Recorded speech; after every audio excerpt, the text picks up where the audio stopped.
puis, il est bien évident que s'il y a une querelle, c'est parce qu'il y a des arguments qui eh bien, peuvent être opposés les uns aux autres, qui peuvent s'affronter. Et donc, c'est ce que je vais essayer de présenter ce soir, étant entendu que j'ai trouvé assez cocasse, assez savoureux même, je dirais, de traiter de questions dynastiques entre les deux tours d'une élection présidentielle.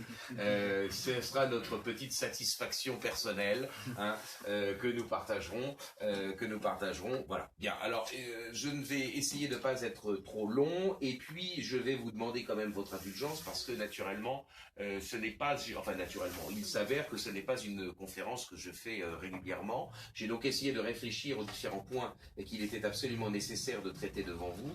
Et puis, j'espère que vous aurez un certain nombre de questions qui nous permettront, je dirais, d'avancer un peu plus dans le débat.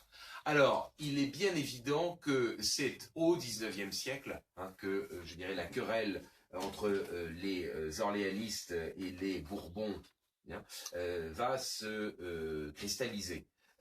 Étant entendu naturellement que les Orléans, ce sont des Bourbons aussi.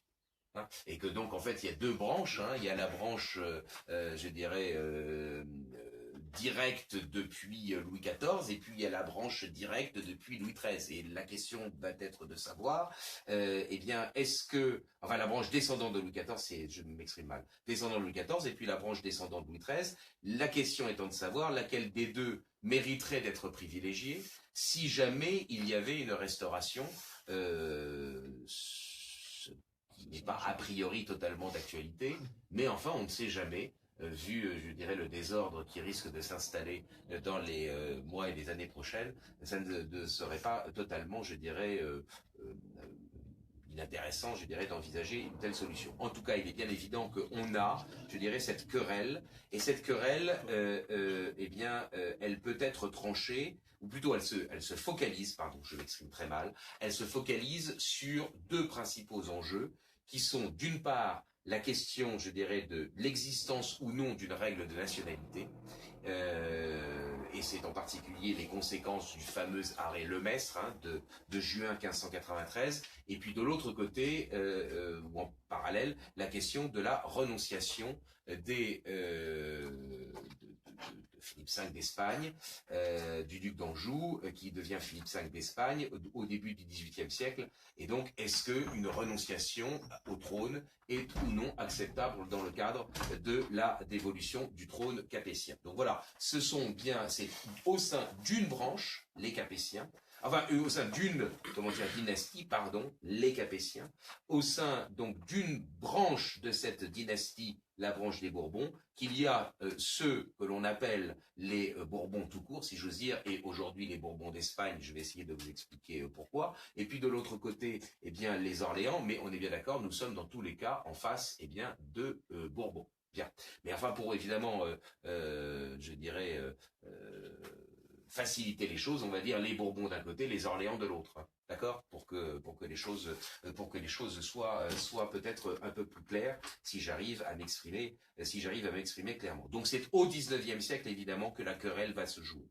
Elle commence, je dirais, évidemment, vous le savez bien, avec la monarchie de Juillet, avec 1830. Là, si vous voulez, il n'y a pas d'enjeu, je dirais, de savoir qui sont, je dirais, les aînés. Hein, ça c'est certain. En 1830, eh bien l'aîné évidemment c'est Charles X et Louis-Philippe est un cousin. Bien.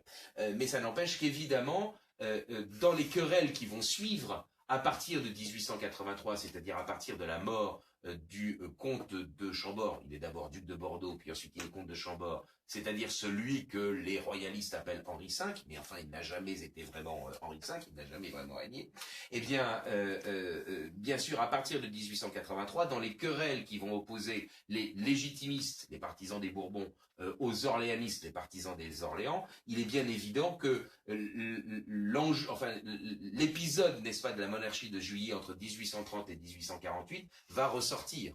En 1830, ça n'est pas véritablement une querelle liée à qui est l'aîné, mais ça n'empêche qu'évidemment le fait est que Louis-Philippe Ier, ayant profité, je dirais, de la révolution des Trois Glorieuses pour s'emparer, enfin monter sur le trône, eh bien, il est bien évident que cela ressortira par la suite et que les légitimistes n'auront de cesse de rappeler que, eh bien, Louis-Philippe Ier a profité de l'abdication, c'est-elle d'ailleurs juridiquement légitime au regard du droit dynastique capétien, on en reparlera tout à l'heure, de l'abdication d'abord de Charles X en faveur de son fils, Louis XIX, et puis ensuite, évidemment, Louis XIX règne théoriquement quelques minutes, et puis ensuite il abdique lui-même au profit de son neveu, le comte de Chambord. Le deal, n'est-ce pas, qui aurait été fait en 1830 entre Charles X et Louis-Philippe,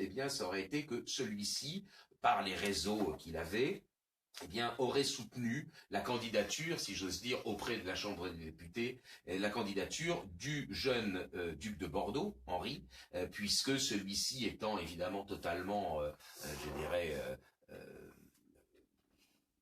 innocent, de la politique qui a été menée pendant la Restauration de 1814 à 1830, il pouvait apparaître comme étant d'une certaine manière un homme neuf.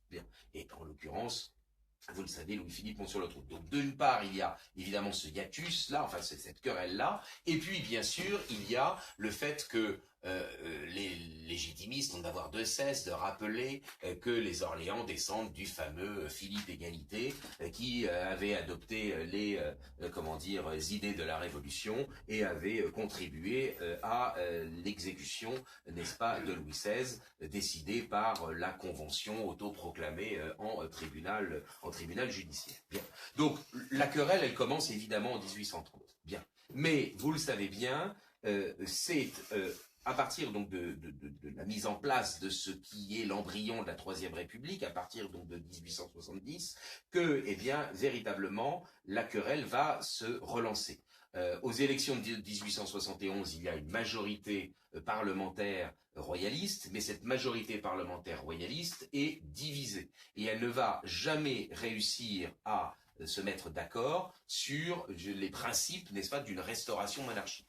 Cette tentative de restauration va aller assez loin, mine de rien, quand même. À l'automne 1873, il y aura véritablement, une opportunité, mais une opportunité qui ne se réalisera pas vraiment. Et donc, il n'y aura pas de restauration monarchique. Et au fur et à mesure, évidemment, des élections qui passent, cette majorité royaliste est divisée entre légitimistes et orléanistes, qui se querellent bien sûr sur le prétendant, sur celui qui est le plus légitime pour recevoir la couronne s'il y a une restauration, mais qui se dispute aussi, et alors ça c'est un sujet que l'on ne traitera pas, il y a eu des messages sur les réseaux sociaux en disant mais vous savez, au-delà de la question dynastique, il y a un enjeu beaucoup plus important qui est une querelle doctrinale, c'est parfaitement exact qu'il y a ça, mais si on ajoute ça au débat de ce soir, on ne va absolument pas s'en sortir. Donc cette majorité royaliste qui est divisée entre orléanistes et légitimistes, elle n'arrive pas à s'entendre et elle aboutit donc, ça aboutit à ce que cette majorité, au fur et à mesure du temps, s'effrite et ça aboutit au fait que, finalement, l'amendement Vallon va être voté en janvier 1875. L'amendement Vallon, c'est l'instauration d'une présidence de la République, en tant qu'institution, et non plus intuitu personné comme c'était le cas auparavant. Ça veut dire que donc il n'y a plus simplement un président de la République, d'abord Adolphe Thiers, ensuite MacMahon, mais il y a véritablement l'institution de la République. Et ça, évidemment, c'est le verrou qui fait qu'on bascule vers ensuite le vote de lois constitutionnelles en février et en juillet 1875. Et donc la période, presque transitoire, où la République est proclamée, mais où il n'y a pas véritablement d'institution républicaine, cette République transitoire est terminée. Il y a véritablement la Troisième République qui se met en place donc pendant le premier semestre 1875. Bien. Pour autant, évidemment, il y a toujours un aîné de la maison de Bourbon. Et cet aîné, bien sûr, comme d'ailleurs c'était le cas, pendant évidemment les années précédentes, avant même que la possibilité d'une restauration ne soit envisagée, cet aîné, c'est donc le comte de Chambord. Or, il meurt en 1883 sans héritier mâle. Et il s'avère que, à partir de là, eh bien, selon la bonne vieille tradition, eh bien, on remonte dans l'arbre généalogique pour ensuite redescendre dans l'arbre généalogique pour trouver le collatéral qui est le plus proche. Et c'est donc à partir, n'est-ce pas, de cette mort du comte de Chambord en 1883 que donc se pose la question, eh bien, jusqu'où faut-il remonter pour redescendre? Faut-il remonter jusqu'à uniquement Louis XIV, auquel cas, quand on redescend dans l'arbre généalogique, on arrive sur ce qu'on appelle les Bourbons d'Espagne, ou faut-il remonter jusqu'à Louis XIII, et dans ce cas-là, on redescend dans la branche des Orléans, branche des Orléans qui, en l'occurrence, a régné en 1830, mais il va de soi que, du point de vue des principes dynastiques capétiens, la monarchie de Juillet, si j'ose dire, elle compte pour du beurre.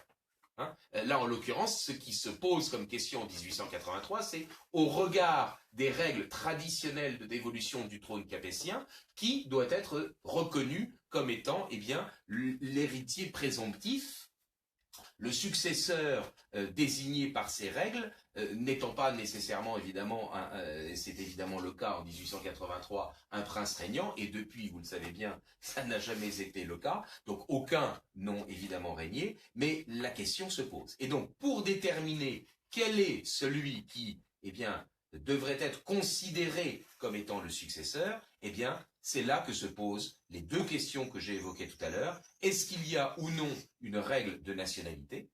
Et là, dans ce cas-là, c'est l'interprétation que l'on fait du fameux arrêt Lemestre de 1593, de juin 1593. Et deuxièmement, est-ce que les renonciations que le duc d'Anjou, parce qu'en l'occurrence, quand on remonte jusqu'à Louis XIV et qu'on redescend par les descendants de Louis XIV, on passe en l'occurrence par le duc d'Anjou, qui est devenu le roi d'Espagne, Philippe V. Est-ce que les renonciations de Philippe V et pour lui et pour ses successeurs à la couronne de France, est-ce qu'elles sont ou non juridiquement recevables au regard du droit dynastique? C'est ça les deux questions. C'est ça les deux questions, je dirais, absolument centrales. Et donc, évidemment, les orléanistes répondent oui aux deux questions. Oui, il y a un principe de nationalité. Oui, les renonciations sont valables. Et les légitimistes disent non, il n'y a pas de principe de nationalité, en tout cas pour l'heure. Et non, les renonciations au trône de France par Philippe V ne sont pas valides non plus. Voilà. Je ne vais pas arrêter de parler ici, hein, je vais essayer de vous expliquer les différents éléments, mais c'est ça fondamentalement, là,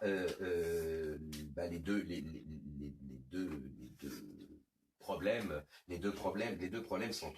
Alors, si vous le voulez bien, pour essayer de répondre à ces questions, on va s'interroger, si vous le voulez bien, sur j'ai dit deux fois si vous le voulez bien, c'est parce que je cherche mes mots. On va donc s'interroger sur, donc vous ne tweetez pas si vous le voulez bien, hein, parce que j'ai remarqué que, alors moi j'ai trouvé ça absolument savoureux. Beaucoup de gens, quand il y avait les débats avec Lassalle, hein, les débats pour la présidentielle avec Lassalle, beaucoup tweetaient voilà, parce que apparemment il a un défaut apparemment de langage. On a tous des tics de langage, et lui en l'occurrence son tic de langage c'est de dire voilà. Et donc je trouvais que c'était assez plaisant. Peut-être certains-ils le tweetaient, enfin certains le tweetaient-ils, pardon, pour se moquer de lui, mais moi je le trouvais plutôt, sur certains points, plutôt sympathique. Bon, enfin c'est pas la question, ça ne se pose pas, c'est pas la question ici. Bien, j'espère ne pas être quand même trop brouillon et que vous-même ou ceux qui nous regardent via les réseaux sociaux ne seront pas trop déçus. Si vous le voulez bien, donc, pour essayer de traiter cette question, il faut que l'on s'interroge sur la nature et la manière dont les règles de dévolution du trône se sont forgées. Bien. La première des choses qu'il faut avoir en tête, c'est que nous parlons bien des Capétiens. Et que, en l'occurrence, il faut avoir en tête le fait qu'un certain nombre de règles qui existaient antérieurement chez les Francs, donc sous les Francs mérovingiens et carolingiens, eh bien, ont été finalement, je dirais, ont été modifiés. Hein. Je sais bien qu'il y a certains qui expliquent qu'il y a une continuité, et bien entendu, il y a une continuité à bien des points entre les trois races de rois. Race au sens de lignage, hein, d'accord. Bon. Donc entre les trois races de rois, cela dit, il y a quand même des règles qui sont parfaitement, je dirais, comment dire, opposées. Hein. Vous le savez bien, en tout cas pour ceux qui sont historiens, vous le savez bien. Eh bien, il y avait un principe de succession de tous les fils chez les Francs. Et pour éviter que cette succession de tous les fils ne conduise à, au bout d'un certain nombre de générations, à un émiettement du territoire, eh bien, c'était dégagé à partir de la deuxième moitié du VIe siècle, donc disons à partir de la fin du règne des fils de Clovis, c'était dégagé un principe de succession sans représentation, avec représentation, non, sans représentation, j'ai dit n'importe quoi, je fais comme les étudiants, je mélange tout. Donc c'était une règle de succession sans représentation, ce qui faisait que, en fait, on ne passait à la génération suivante que lorsqu'il n'y avait plus de représentants de la génération la plus ancienne encore en vie. Autrement dit, donc il y avait régulièrement un retour à l'unité du royaume et non pas, je dirais, un fractionnement qui ensuite pouvait conduire à un émiettement. Chaque part, je dirais, chaque fils ayant une part qui elle-même se diviserait ou se serait divisée parce que tous ses fils auraient eux-mêmes, je dirais, succédé au roi. Bien. Comment dire, ce système, n'est-ce pas, où tous les fils succèdent et où il y a une succession sans représentation, eh bien, ce système est totalement absent chez les Capétiens. Chez les Capétiens, vous le savez bien, et c'est ce qui commence dès, effectivement, Capet. On ne va pas discuter de la question de la légitimité ou non du Capet, ça n'est pas la question ici, mais certains d'entre vous savent que j'ai une certaine, affection pour nos amis carolingiens, et que je ne suis pas certain que le duc Charles de Basse-Lorraine ait été si illégitime que cela pour accéder au trône en 987. Bon, mais enfin, ça c'est une autre question qui n'est pas d'actualité dans notre débat. En l'occurrence, vous le savez, dès Hugues Capet, il va y avoir effectivement une succession, unique, hein, et non pas tous les fils. Et puis deuxièmement, il va y avoir, ça je ne fais qu'ici l'évoquer, et en vous donnant quelques exemples, il va y avoir une succession avec représentation, c'est-à-dire que on considère, n'est-ce pas, que lorsqu'un fils est prédécédé, eh bien le petit-fils ou l'arrière-petit-fils peut quand même succéder, c'est-à-dire que les droits sont transmis, je dirais, en ligne directe, même s'il n'y a pas, même s'il y a plusieurs générations, une ou plusieurs générations entre le roi qui meurt et le successeur. Donc c'est bien une succession avec représentation. Hein. Louis XV n'est pas le fils, n'est pas le petit-fils, il est l'arrière-petit-fils de Louis XIV. Mais la succession se fait en ligne directe. De la même manière, Louis XVI n'est pas le fils, il est le petit-fils de Louis XV. Hein, on n'est pas passé à une branche collatérale parce que effectivement le fils était prédécédé. D'accord? Donc succession, si j'ose dire, unique, hein, et succession avec représentation. Comment les règles se dégagent-elles? Eh bien, les règles, elles se dégagent par l'expérience. Il n'y a pas dans l'ancien droit français de constitutionnalisme. Et c'est d'ailleurs, entre nous soit dit, ce qui permettra à la Révolution française, à des hommes qui ne sont pourtant d'ailleurs pas les plus excessifs, je dirais, dans leur prise de position révolutionnaire, comme des hommes comme Mirabeau, qui pourront dire qu'il n'y avait pas de droit constitutionnel dans l'ancienne France. Pourquoi? Parce qu'il n'y avait pas de règles écrites. Hein, on n'était pas, si vous voulez, dans, je dirais, l'écriture, enfin il n'y avait pas de règles écrites, il n'y avait pas de règles écrites a priori, c'est-à-dire qu'on n'était pas dans l'idée qui consistait à dire il faut rédiger un texte qu'ensuite nous allons appliquer, c'est au fur et à mesure de l'expérience que vont se dégager un certain nombre de règles. D'accord? Donc là, évidemment, il y a psychologiquement et intellectuellement une inversion, je dirais, entre le monde plutôt classique et le monde moderne, parce que dans le monde classique, c'est parce que, effectivement, il y a l'observation du fonctionnement de l'ordre des choses que l'on va pouvoir dégager une règle, alors qu'évidemment, chez les modernes, on part du principe que de la même manière qu'il n'y a pas de société s'il n'y a pas de contrat social, il n'y a pas d'ordre politique s'il n'y a pas de constitution écrite a priori, qu'ensuite on va appliquer. alors qu'on va appliquer, puis qu'on va peut-être renverser, hein, ou qu'on va même modifier, qu'on va réviser, mais enfin voilà, le processus est inverse. On est dans une forme, je dirais, de pragmatisme, si le terme n'était pas anachronique, je l'utiliserais, une forme de pragmatisme constitutionnel dans les sociétés classiques, et en particulier, je dirais, dans la société de l'ancienne France. Bien. Les règles sont donc des règles qui sont de nature coutumière. Et je vais en parler dans quelques instants. L'expression de loi fondamentale, qui est très jolie, ça n'empêche qu'elle déforme, je dirais, l'idée, la nature juridique de la chose. Et on va évoquer dans quelles conditions cette expression. Ce sont des règles donc qui se forment petit à petit dans le temps et qui, sont considérés comme étant obligatoires. C'est ça la coutume. Une coutume, c'est deux éléments. Un élément d'ordre matériel, la répétition d'une pratique dans le temps, et d'autre part un élément d'ordre psychologique, le sentiment d'obligation. Et donc, les coutumes de dévolution du trône sont exactement comme toutes les autres coutumes qui,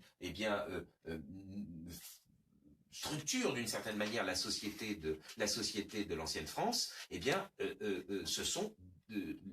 ces règles de l'évolution du trône sont comme toutes les autres pratiques sociales, ce sont des coutumes. Bien, je me suis mal exprimé, c'est pas très beau ce que je viens de dire, mais enfin, vous en avez compris, je pense, vous en avez compris le sens. Bien.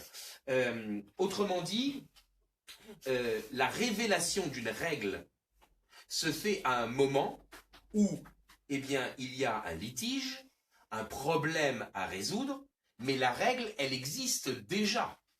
Hein, c'est-à-dire que, et en particulier de ce point de vue-là, je vous renvoie aux travaux de Jean Barbet, hein, ce n'est pas lorsque se pose une question que l'on va créer la règle. En fait, on va résoudre le litige, trouver une solution à un problème de dévolution du trône en regardant ce qui s'est passé antérieurement, et c'est de cette expérience-là que l'on verra qu'il existe une règle. On ne crée pas la règle au moment où le problème se pose. Au moment où le problème se pose, on révèle une règle qui existe déjà.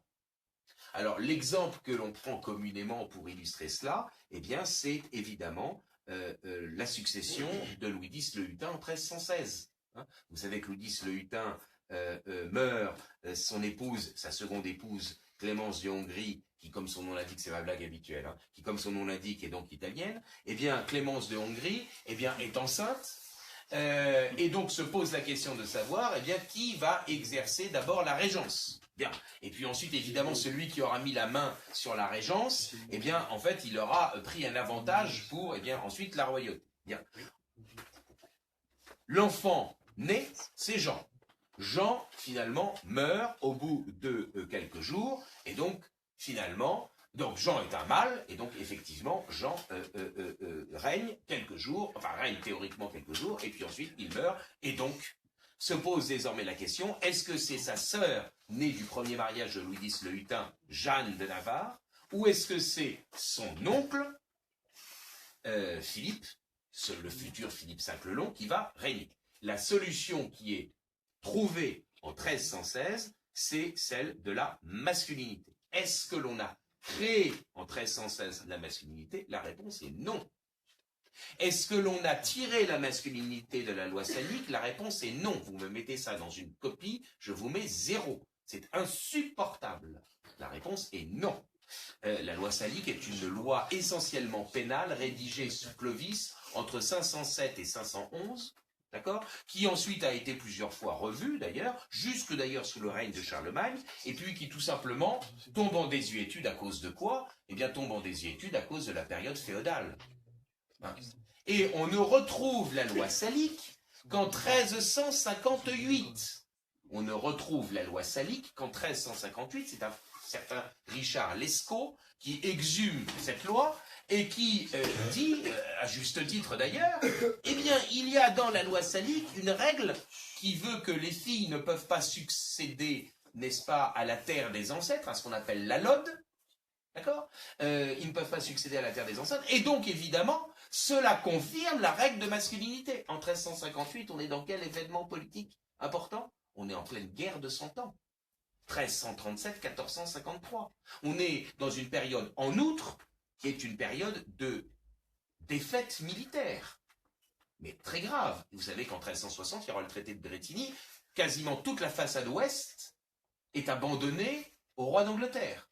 D'accord? Donc c'est un argument confirmatif. Ce n'est pas ce qui crée la règle de masculinité du roi en 1316. Qu'est-ce qui fait qu'en 1316, lorsqu'on se pose la question, est-ce que Jeanne de Navarre peut succéder à son frère, en fait à son père, mais enfin à son frère, ou est-ce que c'est Tonton qui va succéder, n'est-ce pas, Philippe V?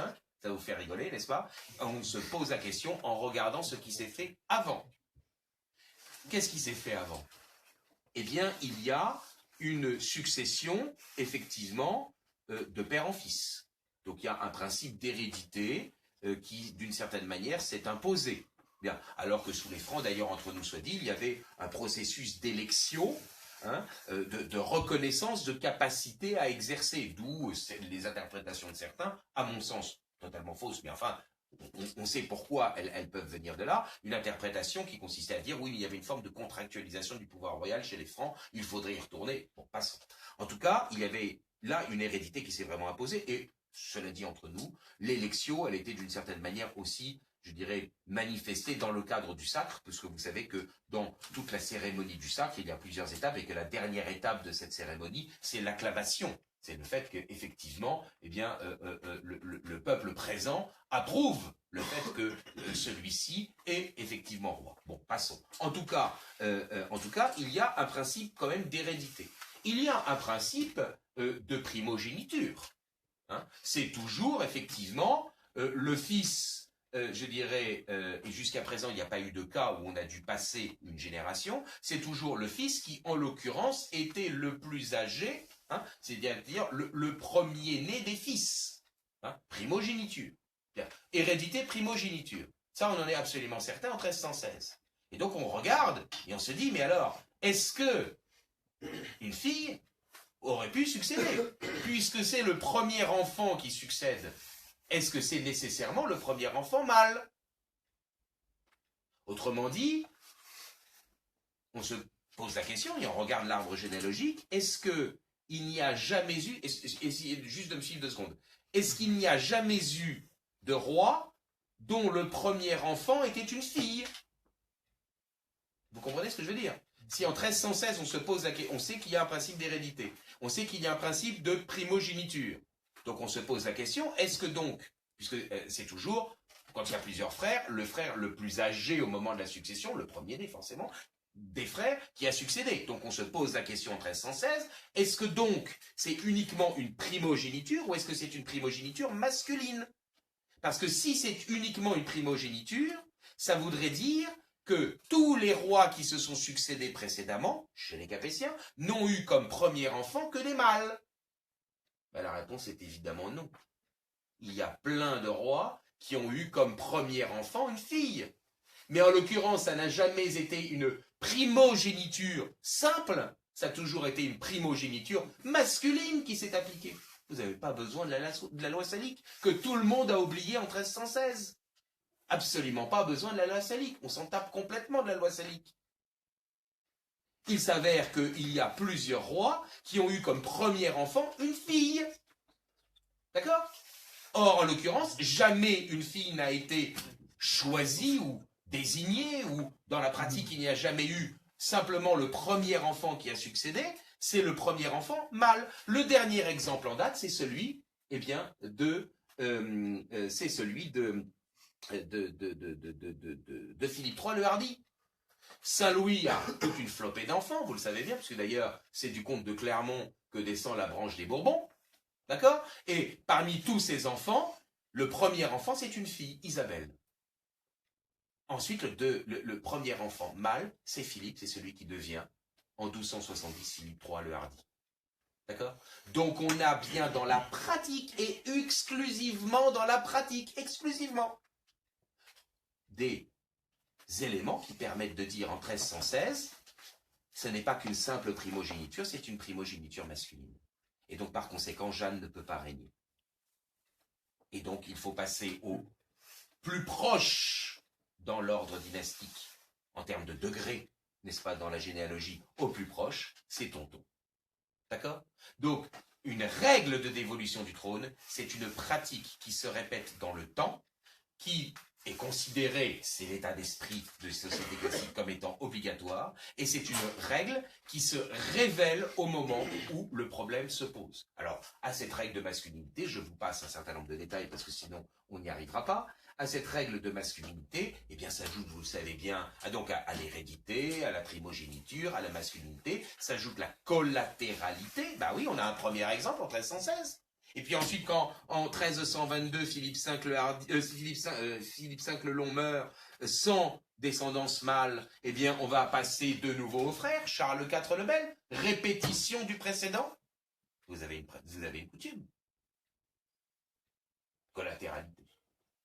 Et puis ensuite, quand Charles IV le Bel meurt en 1328 sans descendance mâle, eh bien, va se poser la question, est-ce que c'est la plus proche, parce qu'évidemment, on raisonne en termes, je dirais, de proximité dynastique, est-ce que c'est le plus proche, en l'occurrence, c'est une fille, Isabelle de France, qui est la reine d'Angleterre, vous savez, dans Les Rois maudits, c'est Geneviève Casil, et puis dans Braveheart, c'est Sophie Marceau. D'accord? Donc je vous donne des références pour que... D'accord, qui vous parle. Bon, ok. Donc, est-ce que c'est Isabelle de France? Non, évidemment, elle ne peut pas. Masculinité. Mais est-ce qu'elle ne pourrait pas transmettre ses droits, puisqu'elle est la plus proche, eh bien, à son fils? Elle a réussi quand même à avoir un fils avec Édouard II, qui pourtant est un peu concerné par le mariage pour tous. Bon, eh bien... Bon, alors, et donc, ils ont quand même réussi. Et donc, elle a Édouard III, c'est un peu graveleux, hein, mais j'aime bien. Bon, ça réveille tout le monde. Bon, donc, Édouard III, où est-ce qu'il va falloir passer au collatéral? Certes, une autre branche, mais les plus éloignés, un peu plus éloignés, mais c'est quand même le collatéral, masculin le plus proche, eh bien, Philippe de Valois. Eh bien, la réponse sera, effectivement, que puisqu'une femme n'a pas de droit à la couronne, elle ne peut pas transmettre ce qu'elle n'a pas. Et donc, par conséquent, elle ne peut pas transmettre sa couronne à Édouard III, et donc on passe au collatéral le plus proche, c'est-à-dire Philippe de Valois, il devient Philippe VI de France. Et par habitude, on dit Philippe VI de Valois. Moi-même, d'ailleurs, j'ai l'habitude de le dire, mais c'est faux. Il est Philippe comte de Valois, mais il est Philippe VI de France. Bon. Et donc cette branche des Valois, elle va régner avec différentes branches, sous-branches évidemment, les Valois Orléans, puis ensuite les Valois Angoulême, jusqu'à Henri III. Et c'est là évidemment que nous en arrivons au premier... alors, pardon, juste une petite précision. Au début, n'est-ce pas, du XVe siècle, Charles VI est un roi extrêmement important à deux égards. J'allais sauter ça, évidemment, c'est très embêtant. Charles VI est un roi très important à deux égards. D'abord, parce qu'il va officialiser une des règles de dévolution du trône les plus importantes, qui est le principe de l'instantanéité. Bien, le roi est mort. On vous a mis du dent. Hein. Vous serez dénoncé comme d'ignobles. Pas bon les militants là. Bon, donc le roi est mort, vive le roi. Bon, très bien. L'instantanéité de la succession. Le mort saisit le vif. À l'instant même de la mort du prédécesseur, le successeur devient instantanément roi. Ça vous paraît évident? C'est pas si évident que ça. D'où ça vient, ça? Ça vient de la pratique. Encore une fois, ça vient de la pratique. Il s'avère que, pour être sûr que son fils lui succède, que fait Hugues Capet? Eh bien, il reprend une tradition qui existait sous les Carolingiens, qui avait été introduite par le camarade Pépin le Bref. Il fait sacrer par anticipation le successeur. D'accord? Pépin le Bref, et en l'occurrence ce sont ses deux fils, puisque là en l'occurrence tous les fils succèdent, fait sacrer par anticipation ses deux fils Charles et Carloman. Bien. Hugues Capet reprend la même chose. La même année, l'année même de son propre règne, il fait sacrer par anticipation Bob, Robert II. Et cette pratique va se répéter, bien sûr, puisque, disons-le, pardon d'y faire à nouveau allusion, mais la légitimité de nos amis capétiens, au départ, elle n'est pas absolument évidente. Hein. Les sources nous parlent d'interroi, interreges. Hein. Il y a des gens qui sont favorables, évidemment, à nos amis carolingiens. Moi, par exemple, enfin, pas moi, tu personné, mais bon. Bon, il y en a qui étaient favorables aux Carolingiens. Bon, et donc, effectivement, donc ce sont des interrois. Bon, donc, taisez-vous.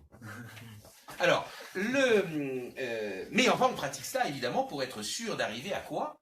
Pour être sûr, eh bien, de maintenir la dynastie. Jusqu'au moment où cette dynastie, elle est suffisamment installée, plus personne, je dirais, ne la conteste, notamment parce qu'effectivement, elle a réussi à être à la tête de la féodalité, hein, et donc on arrête de pratiquer ces sacres anticipés. Le dernier à être sacré de façon anticipée, c'est le camarade, c'est celui qui sera, eh bien, l'année suivante de son sacre anticipé en 1179, qui deviendra roi en 1180, c'est Philippe II, dit Auguste. À partir de ce moment-là, il n'y a plus de sacre anticipé. Le sacre interviendra après, le sacre du successeur interviendra après la mort du prédécesseur. Et donc se pose la question, mais dites donc, entre la mort du prédécesseur et le sacre, est-ce qu'on est déjà dans le règne du roi ou est-ce qu'on est dans un interrègne? On est dans une période, je dirais, intermédiaire ou est-ce qu'on est vraiment déjà dans le règne? Eh bien, pendant quelques décennies, on va être dans le flou. Celui qui va répondre à la question, et qui va donc créer une pratique qui va se répéter, n'est-ce pas? C'est Philippe III le Hardi, qui commence à dater ses actes, et je vous passe les explications sur la manière dont on date des actes, c'est pas la question, qui commence à dater ses actes à partir de la mort du prédécesseur. Le sacre, qui est religieusement essentiel, hein, personne ne s'est passé du sacre. Le seul qui ne l'a pas pratiqué, c'est Louis XVIII.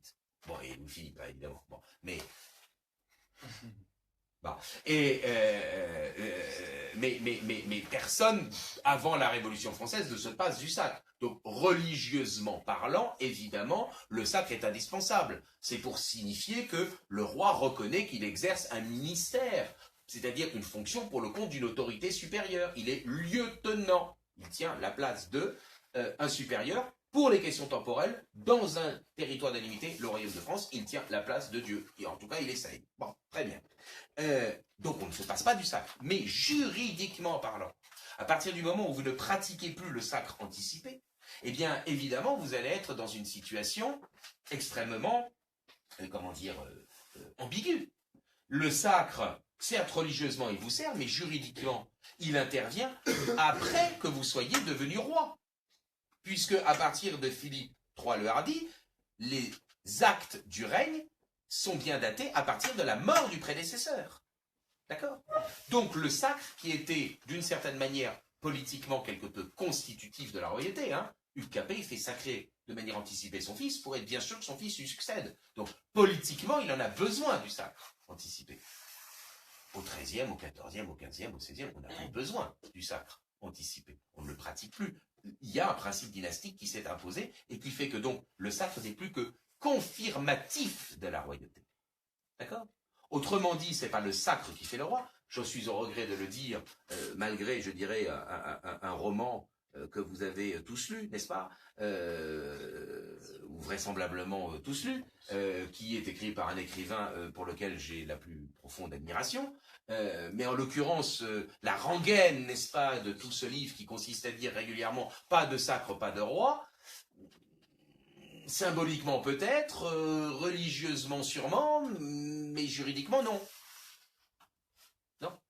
La succession se fait de manière instantanée. Et c'est justement Charles VI qui, en 1403, eh bien, officialise, il ne crée pas la règle, hein, il officialise le principe de l'instantanéité de la succession. D'accord? Il officialise cette instantanéité de la succession parce qu'effectivement, depuis un siècle et demi, grosso modo, eh bien, effectivement, le roi est roi et le règne commence, et la preuve, il date ses actes, avant même qu'il ne soit sacré. Donc il y a bien une succession instantanée, le roi est mort, vive le roi. Et ça, c'est absolument, c'est un des éléments fondamentaux qui, je dirais, vont vous permettre de comprendre tout l'enjeu de l'arrêt Lemestre, dont je vous ai parlé tout à l'heure. Et qui est un vrai problème. Je vous assure que c'est un vrai problème. Bien. C'est pas clair. Enfin, je veux dire, c'est pas clair. Moi, il me semble que c'est clair. Mais je vous ai dit que j'allais être courtois. Donc, pour moi, il me semble que c'est clair. Mais en tout cas, c'est clair. Enfin, c'est évident que ce n'est pas simple. Voilà. Donc, il y a un principe d'instantanéité. Et puis, vous savez qu'il y a un deuxième problème qui se passe sous le règne de Charles VI, c'est que le pauvre Charles VI, eh bien, il est régulièrement frappé de crise de démence ou de crise d'absence, et que donc il se fait circonvenir par Isabeau de Bavière et il signe le fameux traité de Troyes.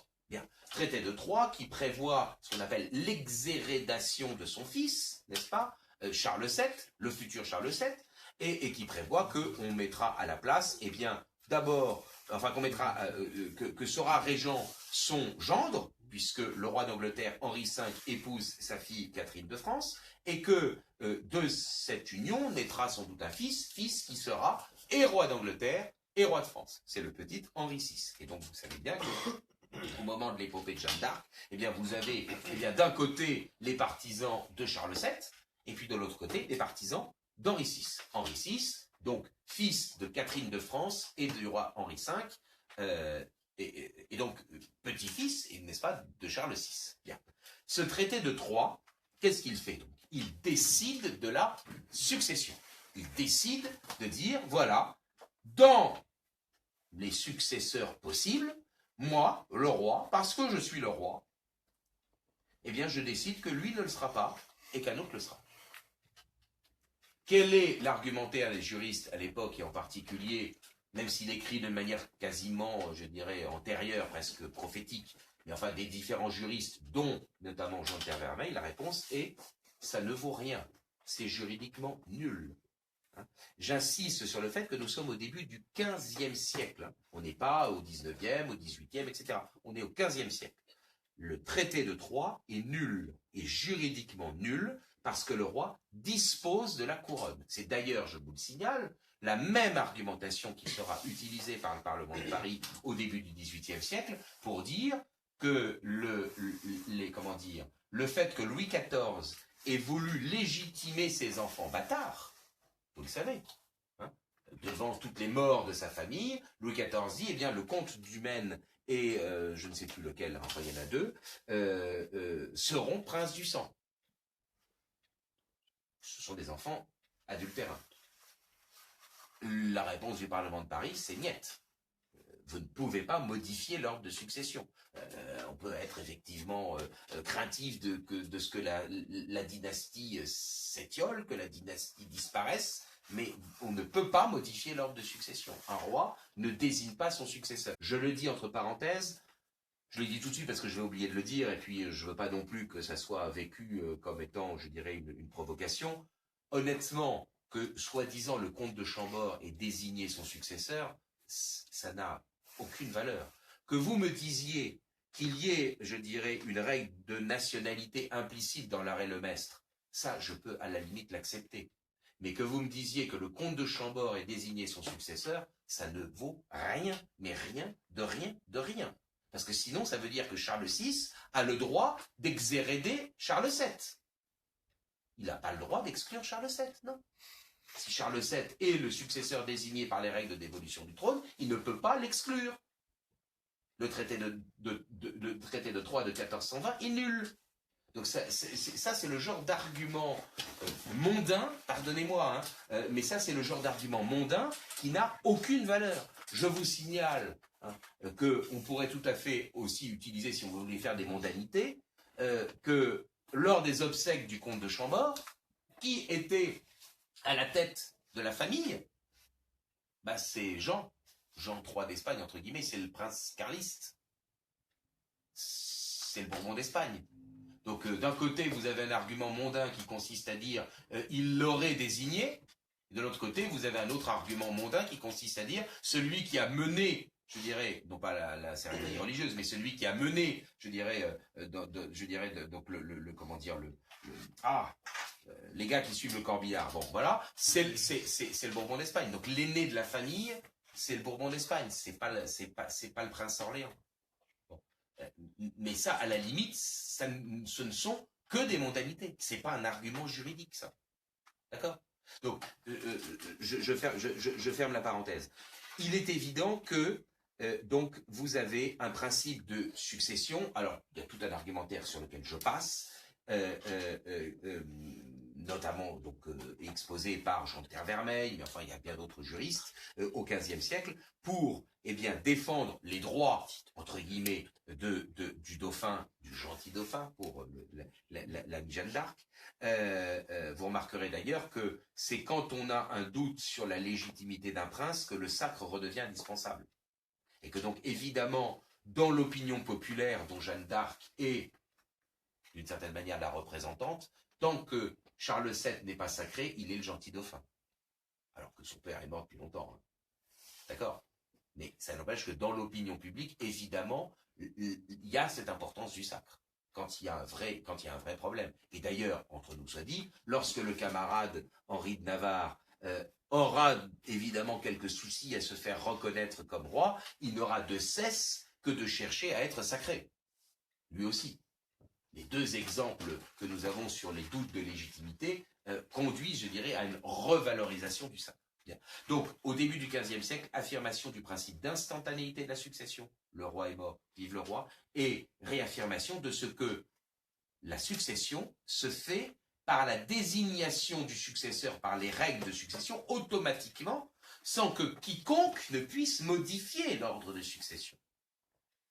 La conséquence de cela, c'est notamment le camarade Louis XIV, qui veut légitimer civilement, ça c'est une autre affaire, mais qui veut rendre prince du sang, c'est-à-dire successible à la couronne des enfants adultérins, et la réponse est niette.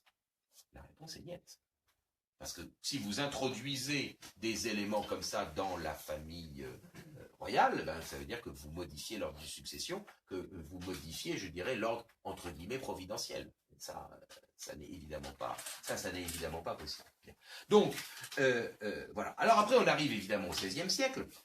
Et au XVIe siècle, là, je passerai, parce que ce n'est pas tellement la question qui se pose aujourd'hui, il y a la question évidemment de la règle de catholicité du roi. Bon, parce qu'évidemment, lorsque, en 1584, meurt le dernier fils, le quatrième fils de Catherine de Médicis et d'Henri II, vous allez me dire qu'on est loin du sujet. Je peux vous assurer qu'on n'est absolument pas loin du sujet. Hein. Si vous vous emmerdez, vous pouvez vous barrer. Hein, je veux dire, on est d'accord. Hein. Bon, alors, bon, en 1584 meurt le dernier fils. Vous savez qu'il y a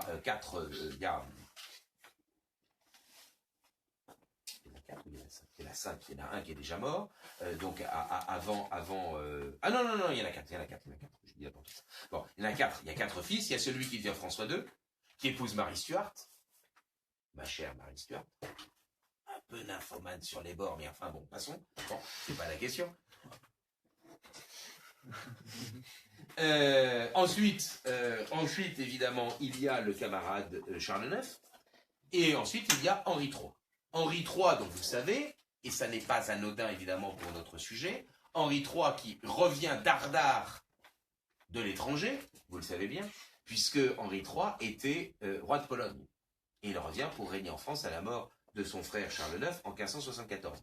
Voilà évidemment un élément qui est débattu. Est-ce que c'est la preuve qu'il n'y a pas de règle ou non, qu'il n'y a pas ou non de règle de nationalité? Ça, c'est évidemment un des débats. Bien. Alors, Henri III, et puis évidemment, pendant le règne d'Henri III, en 1584, le duc d'Alençon, donc le dernier fils d'Henri II et de Catherine de Médicis, meurt. Et donc, celui qui devient le successeur présomptif, s'il n'y a pas de successeur mâle à Henri III, puisque certains pensent qu'Henri III pourrait être concerné par le mariage pour tous, c'est pas si clair que ça. C'est pas si clair que ça. Mais enfin bon, en tout cas, ils n'ont pas de successeur en 1584, ils n'en auront d'ailleurs pas en 1589 non plus, mais donc dès 1584 se pose la question, eh bien, s'il n'y a pas de successeur mâle, on remonte, on redescend dans l'arbre généalogique, qui c'est qui est roi? Eh bien, c'est Henri de Navarre. Or, Henri de Navarre fait partie de tous les princes protestants. Bien. Donc, évidemment, la Ligue, je passe sur les détails, fait pression pour qu'il y ait, en 1588, reconnaissance, officialisation d'une règle qui est absolument évidente, sauf apparemment pour les protestants, qui est évidemment que le roi de France est traditionnellement catholique. que depuis le baptême de Clovis, en passant par le sacre, n'est-ce pas, dans le cadre de l'Église catholique de Pépin le Bref et dans toute la continuité, le roi est évidemment catholique. Il y a une répétition, alors là, pour le coup, des précédents, qui est quand même évidemment évidente. Et donc, la règle de catholicité est, eh bien, affirmée. Et donc, à partir du moment où il y a cette règle de catholicité, quand Henri III meurt, pour des raisons qu'on ne développe pas, en 1589, eh bien, se pose un vrai problème. Est-ce que Henri de Navarre est roi, étant donné qu'en 1589, il est excommunié? Il y a ceux qui vont dire, bah oui, principe de primogéniture, principe de masculinité, principe de collatéralité, tout ça, ça marche. Ah, principe de catholicité, ça marche pas. Et donc, ils disent, bah tant pis, il faut attendre. Je fais un résumé là, hein. Il faut attendre. Il faut attendre que monsieur accepte de devenir catholique. Ok? On peut attendre longtemps. Hein. Et puis il y a ceux qui disent, ah bah écoutez, je suis désolé, la succession se fait instantanément à la mort du prédécesseur.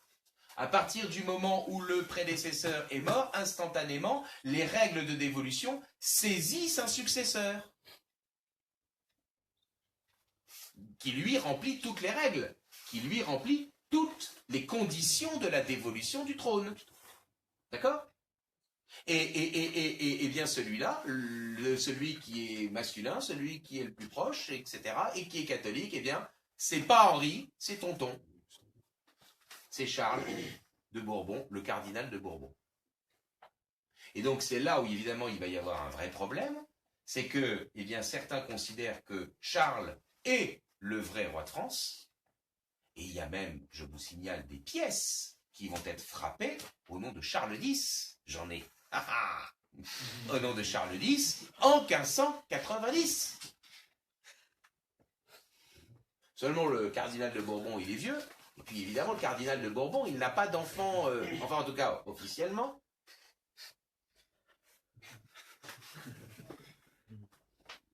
Il est ecclésiastique, cela dit, c'est vrai qu'on peut être cardinal sans être ecclésiastique. En l'occurrence, lui, il est ecclésiastique, et il meurt sans enfant. Et donc, évidemment, en 1590, eh ben, le problème se repose. En 1590, la Ligue, donc qui n'est plus dirigée évidemment par le duc de Guise, mais qui est dirigée par son frère, le duc de Nemours, eh bien considère que puisque tous les autres Bourbons sont protestants, et que, évidemment, il n'y a pas de descendance au cardinal de Bourbon qu'ils ont considéré, eux, comme étant le roi légitime, eh bien, par conséquent, il faut réunir les États généraux pour désigner une nouvelle dynastie. D'accord ? Ces États généraux, ils sont prévus à Reims, ville symbolique, évidemment, pour 1591. Ils ne sont pas réunis parce que c'est la guerre, patati patata, et ils ne seront réunis qu'en janvier 1593 à Paris. Et là, il y a évidemment un certain nombre de candidatures. Il y a le roi d'Espagne, Philippe II, qui présente sa fille, la Fante Isabelle. On lui dit, écoute, Coco, t'as toujours rien compris.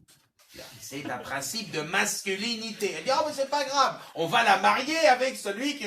Évidemment, comme il a financé la Ligue, pensez bien qu'il veut un retour sur investissement, quand même. Il est oublié d'être con, quand même, Philippe II. Bon. Donc, c'est le fils de Charles Quint, Philippe II. Bon. Donc, un certain nombre de candidats, et puis, ils n'arrivent pas à se mettre d'accord. Et puis, en fait, tout simplement, il n'y a aucune solution qui sort. Et aucune solution qui sort, pourquoi? Parce qu'en parallèle, il y a des conférences, c'est-à-dire en fait des discussions qui se font à Suresnes. Et à Suresnes, là, le petit père Henri de Navarre, il se dit que s'il décide pas, s'il tranche pas, s'il ne décide effectivement pas de devenir catholique, la couronne risque de lui passer sous le nez. Parce qu'il y a des États généraux qui ne sont pas tout à fait unis, qui n'arrivent pas à se mettre d'accord sur la désignation d'une nouvelle dynastie, ou du moins d'un nouveau prince. Mais enfin, ça risque d'arriver. Et donc, in fine, il dit, bah oui, j'abjure. Et donc, il abjure en juillet 1593 à Saint-Denis. Je vous signale, petite parenthèse, qu'en l'occurrence, le légat du pape, c'est-à-dire l'envoyé spécial du pape, hein, pas le nonce apostolique, pas le gars habituel, le légat du pape, interdit normalement aux ecclésiastiques d'aller à Saint-Denis et de recevoir l'abjuration d'Henri IV. Et je vous signale également que Henri IV, qui se fera sacrer Reims, justement pas à Reims, à Chartres, parce que Reims est tenu par les leaders, à Chartres en février 1594, il sera toujours excommunié. Ce n'est qu'en septembre 1595 que l'abjuration, que l'excommunication d'Henri de Navarre sera levée. D'où le fait que le duc de Mayenne ira déposer les armes qu'en janvier 1596. Il n'y en a qu'un à la Ligue, principalement un, qui ne dépose pas les armes, c'est le duc de Mercœur. Il continue la bataille en Bretagne, et finalement il décide de le faire au printemps 1598. Qu'est-ce qui se passe au printemps 1598? Ben voilà, le dernier qui fait la guerre à celui qui a pourtant été officiellement catholique, puisqu'on a levé l'excommunication en 1595, eh ben, il décide de faire l'édit de Nantes, puisque la paix est faite avec le duc de Mercœur à Nantes, et en parallèle de cette paix, il fait l'édit de Nantes. D'accord? En plus, évidemment, il y a un mariage qui se fait, parce que c'est toujours pratique, je dirais, d'utiliser ce genre de choses pour sceller la paix entre des familles. Bon. Revenons quand même un instant, je dirais, à notre affaire, parce que c'est pendant les conférences de Suresnes que le Parlement de Paris, tout à coup, se réveille et sort le fameux arrêt Lemestre. Et nous, alors vous allez dire enfin, vous dites, bah oui d'accord, ok, enfin, mais enfin il fallait peut-être y arriver par, par le menu, le fameux arrêt Lemestre. Pourquoi Lemestre? Parce que c'est le nom du président du Parlement. Ok. Celui qui a véritablement rédigé ce texte, c'est un des futurs chanceliers d'Henri IV, c'est Guillaume Duvert. Bien. Cet arrêt, on l'appelle aussi communément et par facilité l'arrêt de la loi salique. Il est vrai que, et je fais une parenthèse là-dessus, au XVIe siècle, mais disons depuis le XVe, évidemment, depuis la guerre de 100 ans, on est obsédé par la loi salique.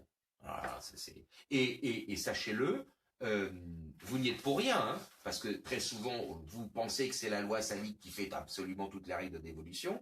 C'est de la flûte, mais enfin c'est comme ça. Vous n'y êtes pour rien, vous êtes en grande partie intoxiqué par les textes de l'époque moderne, 16e, 17e, 18e. Ils n'arrêtent pas de parler de la loi salique, parce que c'est un moyen simple de réunir sous un terme générique les différentes règles de dévolution du trône. En outre, celui qui a facilité, je dirais, cette utilisation de ce terme, c'est celui qui est l'inventeur de l'expression loi fondamentale. C'est un protestant, c'est Théodore de Bèze. Théodore de Bèze, c'est le représentant en France de Calvin, et il invente en 1574 l'expression loi fondamentale. Expression qui sera d'ailleurs reprise, disons-le, par un certain nombre de textes normatifs de l'Ancien Régime, ce qui, à mon avis, n'était pas d'ailleurs la meilleure idée, parce que ça laisse entendre... Alors, l'expression est intelligente, des lois qui sont au fondement de l'État. Mais en même temps, qu'est-ce que ça veut dire? Ça laisse sous-entendre que ce sont des lois, donc que c'est l'expression d'une volonté. Si c'est l'expression d'une volonté, une volonté, elle peut changer, elle peut varier, etc. Il y a un sentiment, je dirais, de puissance constitutionnelle qu'il n'y a évidemment pas lorsque l'on évoque le fait que les règles de dévolution du trône sont des règles coutumières, qui s'imposent à la volonté de tous, y compris celle du roi. Donc honnêtement, je trouve que l'expression de loi fondamentale est plus que discutable, philosophiquement parlant et même juridiquement, mais enfin, c'est comme ça, l'expression a fait, je dirais, fortune. Et donc aujourd'hui, tout le monde parle des lois fondamentales, et ce que je trouve extrêmement amusant, c'est que tout le monde pense être très réactionnaire en utilisant cette expression, alors qu'en fait, on est prisonnier d'une pensée protestante. Mais enfin bon, ça c'est une autre affaire. Bien. Les règles de dévolution du trône sont des règles coutumières, Bien. Elles se forment dans le temps. Et parce qu'elles sont héritées justement du temps, du passé, qu'elles s'imposent à vous et que vous ne pouvez pas les modifier. Bon. Alors, venons-en évidemment à nos conférences de Suresnes et à l'arrêt Lemestre. Le Parlement de Paris se réveille et que dit-il?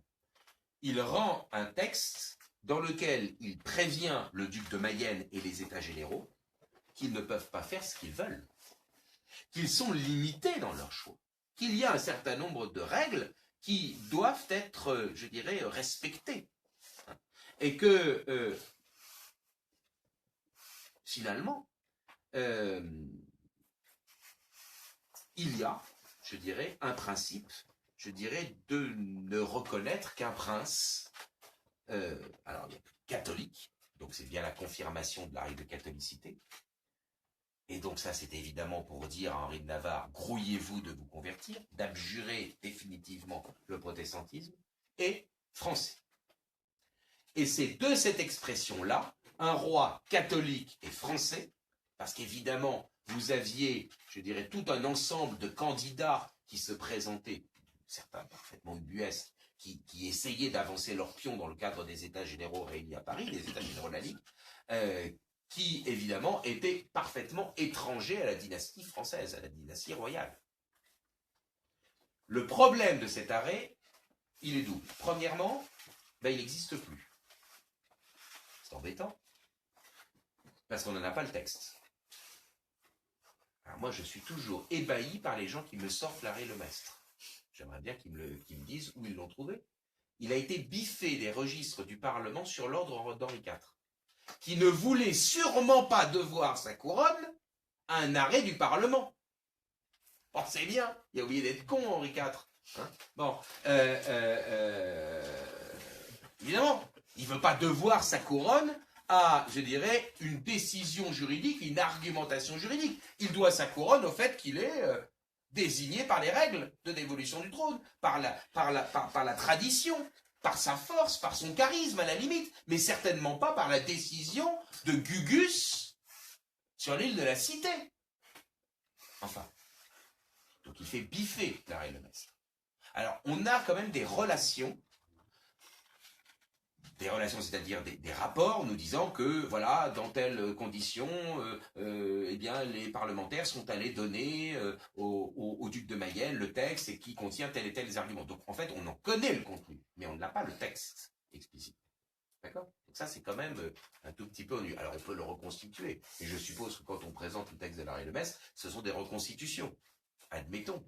Mais en l'occurrence, vous n'avez pas le document original. Vous n'avez pas le registre du Parlement. Alors, toutes ces relations ont été éditées au XIXe siècle, et donc c'est assez facile de les consulter. Deuxième élément, eh bien, le problème de l'arrêt Lemestre, c'est de l'interpréter. Est-ce que vous prenez le terme français, un prince catholique et François, est-ce que vous le prenez dans le sens, je dirais, de la nationalité? Et évidemment, c'est ce que font les partisans des Orléans en disant si c'est un prince français, c'est que donc vous avez une règle de nationalité. Ben oui, non, mais vous avez rigolé, mais je suis désolé, c'est ça l'enjeu. Est-ce que c'est au sens de la nationalité? Donc, par conséquent, évidemment, les Bourbons d'Espagne, comme l'expression l'indique, évidemment ne sont donc pas français, donc raus, comme disent nos amis Schleu. Ou est-ce que français? C'est au sens, je dirais, où l'interprète effectivement les légitimistes, c'est-à-dire en fait un principe de sanguinité. Vous ne pouvez pas choisir dans le fond un prince qui serait étranger au sang. Et d'ailleurs, dans le texte, vous avez des éléments, dans le supposé texte, vous avez des éléments qui conduisent à l'interpréter dans ce sens-là. Que dit l'arrêt Lemestre? Vous ne pouvez pas choisir... En fait, que dit-il? Il dit, dans le fond, qu'au nom du principe de masculinité, eh bien, le principe de catholicité, eh bien, dans le fond, est subalterne. Il faudrait le dire autrement, pour que ça soit plus clair. Parce qu'il y a un principe de masculinité qui désigne un prince, il faut attendre que dans ce prince soient réunies toutes les règles de dévolution. Autrement dit, au nom de la masculinité, parce que ce prince n'est pas encore catholique, mais on sait évidemment, politiquement, on sait qu'il va se convertir. Donc c'est fastoche pour les parlementaires de dire ça. Attendez que toutes les règles de dévolution du trône soient réunies, donc la règle de catholicité qui n'est pas remplie, qui n'est pas assurée, dans celui qui est désigné par la masculinité, la primogéniture, la collatéralité, etc. Attendez que dans celui-là soient réunies toutes les règles, parce que sinon, vous ne pourriez pas désigner un prince qui soit effectivement catholique et français. Autrement dit, attendez, et donc en fait, on ruine le principe de l'instantanéité. Au nom de la masculinité, on ruine l'instantanéité. Et en fait, très sincèrement, quand on y réfléchit à 2 minutes, l'arrêt Lemestre ne résout rien. En fait, il ne résout quelque chose que parce que les parlementaires savent qu'en l'occurrence Henri de Navarre va bientôt se convertir. Mais sinon, c'est compte pour du beurre. Hein. Qu'est-ce qu'il donne comme solution, cet arrêt Lemestre? Rien du tout. Il dit, tant que celui qui est désigné par la masculinité n'est pas catholique, il faut attendre. Alors c'est quoi? On est dans quelle situation? Donc il n'y a pas de... Le trône est vide? Qu'est-ce qui se passe? C'est un vrai problème. Hein. C'est un vrai souci. Bon, en tout cas, cet arrêt Lemestre est interprété par les uns comme ayant créé une règle de nationalité. Cet arrêt Lemestre est interprété par les autres comme n'ayant pas créé de règle de nationalité. Pour plusieurs raisons. Première raison, eh bien, en fait, on ne crée pas une règle, on la constate. Où y a-t-il eu, et c'est un argument évidemment, je dirais, compliqué, où y a-t-il eu, quel précédent y a-t-il eu, avant d'ailleurs l'arrêt Lemestre, mais même à la limite on pourrait se poser avant 1883, où y a-t-il eu un cas où un prince premier-né ou un prince désigné par la masculinité, etc., a été écarté parce qu'il était d'une nationalité étrangère. J'avoue franchement que je suis extrêmement dubitatif. Voilà. Alors, du coup, parce qu'évidemment il n'y a pas de cas comme ça, et que donc évidemment, si les règles de dévolution du trône sont des règles coutumières qui nécessitent qu'il y ait une pratique qui se répète pour que la règle existe, si vous n'avez aucun cas, ben, vous ne risquez pas d'avoir de règles. Forcément. Donc, du coup, se pose la question, mais n'y a-t-il pas un vice de pérégrinité? C'est donc une manière édulcorée de présenter la règle de nationalité, de dire, bon, d'accord, il n'y a pas de règle de nationalité, mais en fait, il y a un vice de pérégrinité. À partir du moment où vous êtes allé régner à l'étranger, eh bien, ça veut dire que vous n'aviez pas d'esprit de retour, eh bien, vous perdez vos droits à la couronne. Pour ce qui est de la branche issue du duc d'Anjou, bah, la réponse est on n'en sait rien, puisque jusqu'à présent, bah, la question n'a pas été tranchée. S'il y avait une restauration monarchique, et qu'en l'occurrence la branche des Orléans était préférée à la branche des Bourbons, on pourrait en conclure que naît là, ici, un principe entre guillemets de nationalité si vous voulez, ou en tout cas un principe affichant le vice de pérégrinité. Mais ça on ne le saura que le jour où il y aura une restauration, si tant est que la restauration se fasse avec l'une ou deux de ces branches. Pas sûr du tout. Ça je vous mets tous à l'aise. Mon maître disait très régulièrement, ce qui fait qu'il avait beaucoup d'amis, ce qui faisait qu'il avait beaucoup d'amis, une légitimité, ça se crée d'une certaine manière, ça s'acquiert par la valeur, ça se transmet, et puis ça peut se perdre. Bon. C'est pour ça qu'il avait plein de copains. Un peu comme moi.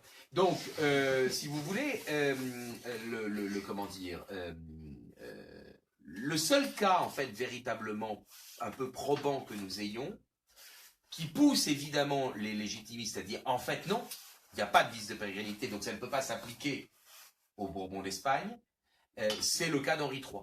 Effectivement, Henri III est parti régner, et puis aussi sec qu'il est revenu. Disons que le cas n'est pas complètement, je dirais, n'est pas complètement probant, parce qu'on aurait voulu qu'Henri III soit parti, qu'il soit mort, qu'il ait eu un fils, et que ce fils soit revenu régner. Alors là, ça serait totalement probant, il n'y aurait pas de vice de pérégrinité, c'est clair.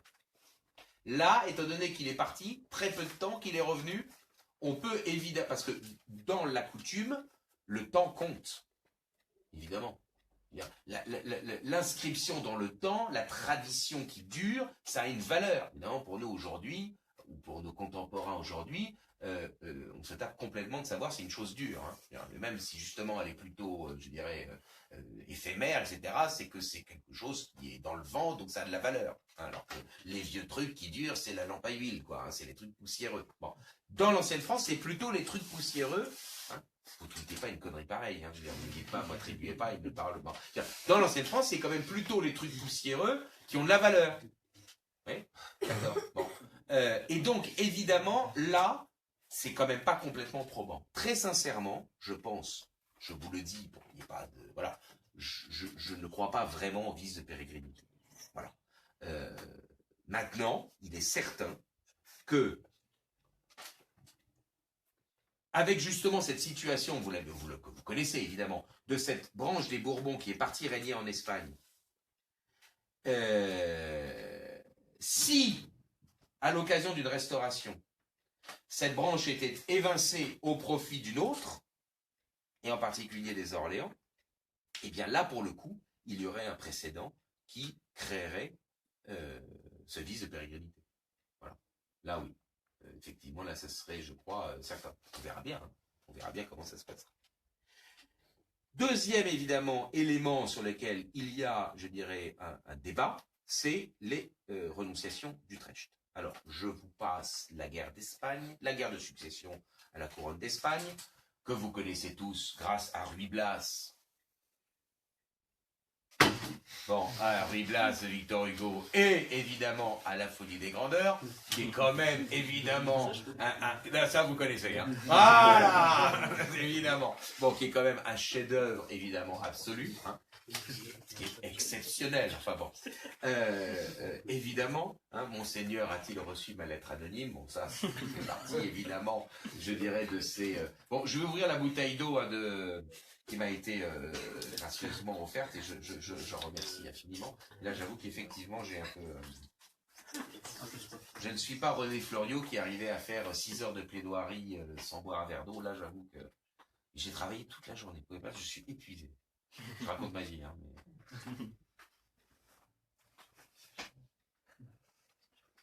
mais... bien. Donc, les renonciations d'Utrecht. En l'occurrence, vous le savez,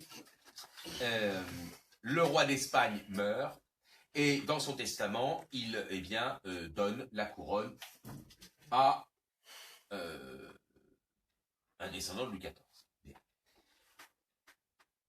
C'est pas sûr d'accepter.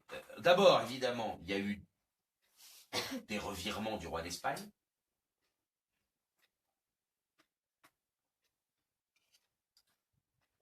Ensuite, il n'y a pas d'assurance que Louis XIV, pour son petit-fils, accepte. Et puis, bien sûr, évidemment, il y a des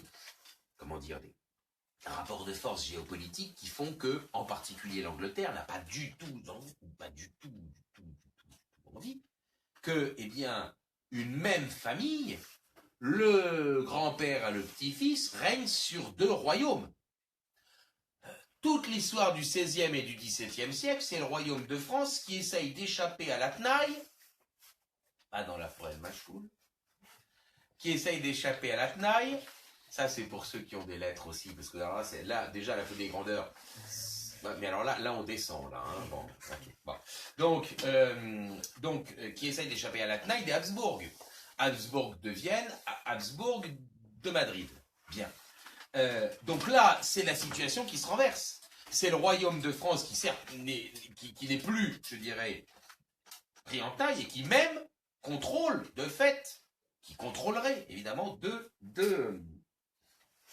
dynasties. Et puis, enfin, 2 royaumes qui contrôleraient 2 royaumes. Une même dynastie qui contrôlerait 2 royaumes. Et donc, évidemment, pour les Anglais, c'est non seulement embêtant déjà que tel, mais ça pourrait être d'autant plus ennuyeux que, il pourrait peut-être y avoir un jour rassemblement des 2 couronnes sur une même tête. Ils sont gonflés, les Anglais, quand même, hein, parce que eux, pendant la guerre de 100 ans, ils voulaient que les 2 couronnes soient sur la tête d'un même roi, mais quand c'est pas eux qui en tirent avantage, ils ne le veulent pas. Hein. Donc, les roast beef, bon, ok. Donc déjà, depuis le début de la conférence, on s'est fait des ennemis avec les Boches, et maintenant avec les Anglais.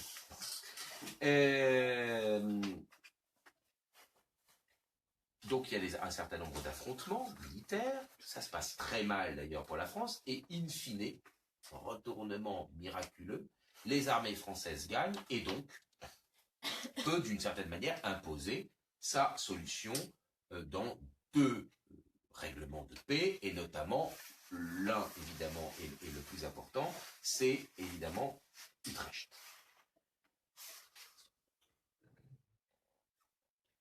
Qu'il n'y ait pas de deux couronnes sur le même front, c'est quelque chose que Louis XIV, évidemment, admet pleinement. Qu'en revanche, effectivement, les descendants de son petit-fils, le duc d'Anjou, puissent ne pas régner en France, c'est quelque chose qui l'ennuie profondément. Et pourtant, non seulement lui va l'accepter, mais il va pousser son petit-fils à renoncer lui-même à la couronne de France. La question est donc, est-ce que ces renonciations avaient ou non de la valeur?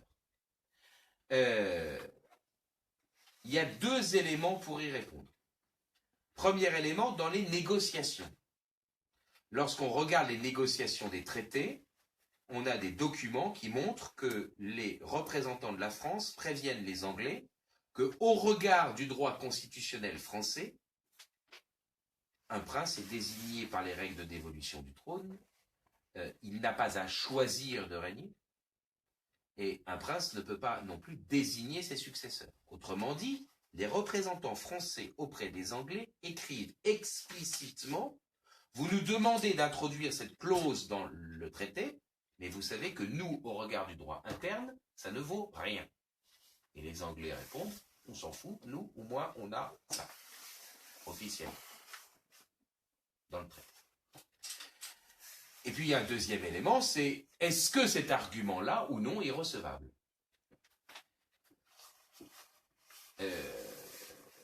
Et bien là c'est délicat. C'est-à-dire que très sincèrement, et encore une fois je ne suis pas là pour, je dirais, provoquer quoi que ce soit, mais très sincèrement, si le traité de Troyes de 1420 est nul, je ne vois pas très bien comment les renonciations de Philippe V ne seraient pas, elles aussi, nulles. Enfin, je ne vois pas juridiquement en quoi il y a une différence. Si ce n'est ben que, effectivement, ce n'est pas que le droit interne, c'est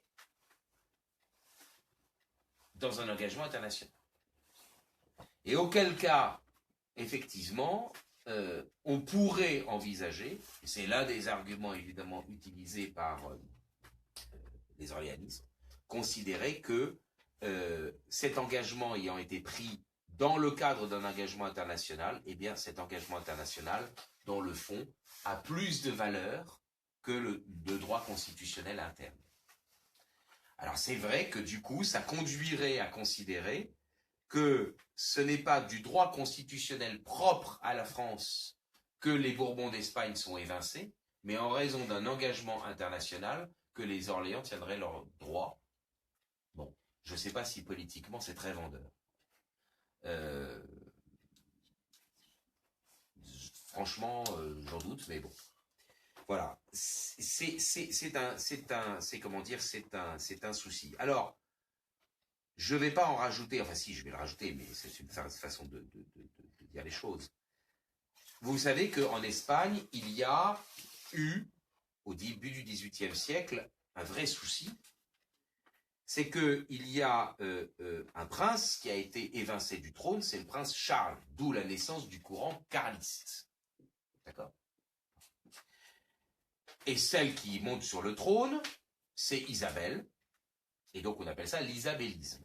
L'isabellisme, c'est grosso modo, d'un point de vue idéologique, l'équivalent de l'orléanisme en France. Donc plutôt libéral, etc. Et le carlisme, c'est plutôt catholique social, pour simplifier. Il s'avère que on pose la question à Louis-Philippe de ce qu'il pense, je dirais, de ces querelles entre l'isabellisme et le carlisme. Et il donne cette réponse extraordinaire qui est de dire je ne suis pas certain qu'on ait intérêt à défendre l'isabellisme, même s'ils sont peut-être, je simplifie vraiment, hein, parce qu'ils sont plus proches de nous intellectuellement parlant, parce que du coup ça veut dire que la branche aînée, puisqu'en fait Charles, alors attendez, parce que là j'ai comment dire, un trou de mémoire. Charles par rapport à Isabelle, alors attendez, c'est Isabelle II évidemment.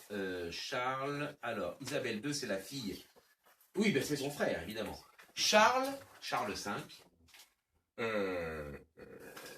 Charles V étant évidemment l'aîné, eh bien, il devient quoi? Eh bien, il devient évidemment successeur potentiel à la couronne de France. Et que dit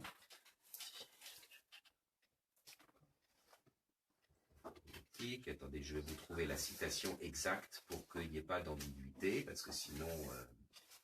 alors attendez, je vais remettre tout en 12, parce que sinon je ne vais rien comprendre.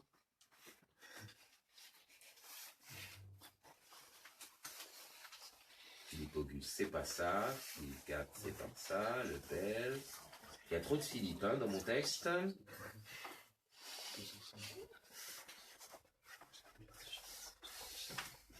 Là, je sens qu'il y a des remous, mais vous inquiétez pas, j'ai bientôt fini. Ah bah zut alors, pourquoi ça ne m'a pas fait ça?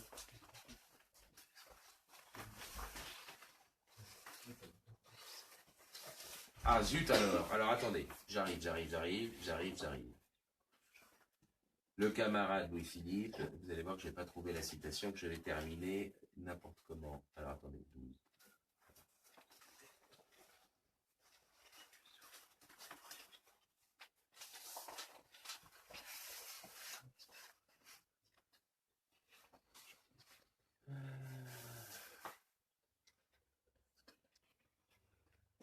Ah ben non, je ne l'ai pas mis là-dedans. Zut alors. Alors attendez.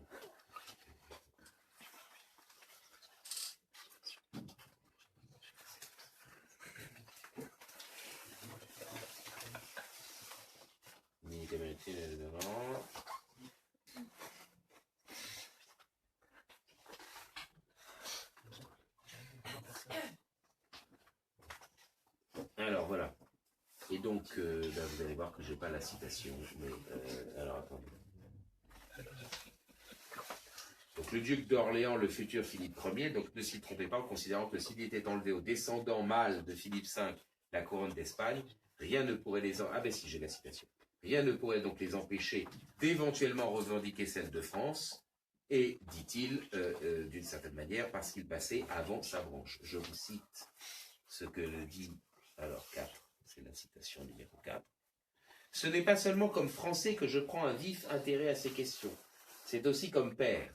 Dans le cas, en effet, ce qui n'arrivera jamais de notre temps, de mon temps, où nous aurions le malheur de perdre monsieur le duc de Bordeaux, donc Henri V, et bon, sans qu'il laissât d'enfant. La couronne reviendra à mon fils aîné, pourvu que la loi salique soit maintenue en Espagne. C'est ce qu'il pense en tout cas. Car, soit maintenue en Espagne. Car si elle ne l'était pas, la renonciation de Philippe V au trône de France, en son nom et au nom de ses descendants mâles, serait frappée de nullité. D'accord? L'isabellisme remet en cause les principes de dévolution des Bourbons qui ont été transposés du trône de France au trône d'Espagne. Si Isabelle renverse son frère Charles, n'est-ce pas? Donc ça veut dire que la dévolution du trône d'Espagne change. Elle ne se fait plus selon les mêmes règles. Et donc par conséquent, les règles qui s'appliquent à cette, comment dire, à cette dynastie, eh bien évidemment, ne s'imposent plus, parce qu'on change de dynastie. Bon. Et donc évidemment, nous dit Louis-Philippe, n'est-ce pas, avant d'ailleurs qu'il ne soit Louis-Philippe Ier, donc, car si elle ne l'était pas, la renonciation de Philippe V au trône de France en son nom et au nom de ses descendants mâles serait frappée de nullité, puisque ce n'est qu'en acte de cette renonciation que les descendants de ce prince ont acquis un droit incontestable à la couronne d'Espagne. Mais si ce droit leur est enlevé, ils peuvent réclamer celui que leur donne la loi salique française, à savoir l'héritage de Louis XIV. Or, comme petit-fils de Louis XIV, il passe avant mes enfants. Bon, voilà. Alors, la question, évidemment, maintenant, est qu'est-ce qui se passe maintenant? Eh bien, qu'est-ce qui se passe maintenant? Il se passe que, très sincèrement, se quereller sur la question de savoir en droit qui est le successeur le plus légitime, c'est bien gentil. Seulement, c'est oublier ce qui fait la légitimité d'un prince. Ce qui fait profondément la légitimité d'un prince, c'est pas uniquement parce qu'il est désigné par des règles de dévolution du trône, c'est dans le fond qu'il est capable d'exercer une fonction et qu'il remplit cette fonction au service du bien commun.